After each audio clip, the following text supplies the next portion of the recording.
તો સુરતમાં ફરી એક વખત દારૂબંધીના કાયદાના લીરે લીરા ઉડ્યા છે। અઠવાગેટ જેવા અતિ વ્યસ્ત વિસ્તારમાં મોડી રાત્રે દારૂના ચિક્કાર નશામાં એએસઆઈ અજય પટેલે પૂરપાટ ઝડપે કાર તોડાવી આગળ જતી પીઆરટીએસ બસને જોરદાર ટક્કર મારી।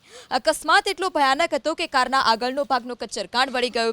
આટલું જ નહીં, દારૂનો નશો એટલો હાવી કે નશેડી એએસઆઈને બોલવાના પણ ફાંફા પડી ગયા। કારમાંથી બહાર આવીને લોકો સાથે તેણે તમાશો પણ કર્યો છે। પોલીસની વર્દી અને બેલ્ટ પણ તેની પાસે જોવા મળ્યા। આ સાથે દારૂની એક બોટલ અને પ્લાસ્ટિકનો ગ્લાસ પણ મળી આવ્યો છે। ઘટનાની જાણ થતાં જ ઉમરા પોલીસ પણ સ્થળ પર પહોંચી। પોલીસે પ્રોહિબિશન એક્ટ અને અકસ્માતનો ગુનો દાખલ કરી આ નશાખોર એએસઆઈ અજય પટેલની અટકાયત કરી વધુ તપાસ હાથ ધરી છે। કારમાંથી બહાર આવીને લોકો સાથે તેણે તમાશો પણ કર્યો છે। પોલીસની વર્દી અને બેલ્ટ પણ તેની પાસે જોવા મળ્યા। આ સાથે દારૂની એક બોટલ અને પ્લાસ્ટિકનો ગ્લાસ પણ મળી આવ્યો છે। ઘટનાની જાણ થતાં જ ઉમરા પોલીસ પણ સ્થળ પર પહોંચી। પોલીસે પ્રોહિબિશન એક્ટ અને અકસ્માતનો ગુનો દાખલ કરી આ નશાખોર એએસઆઈ અજય પટેલની અટકાયત કરી વધુ તપાસ હાથ ધરી છે।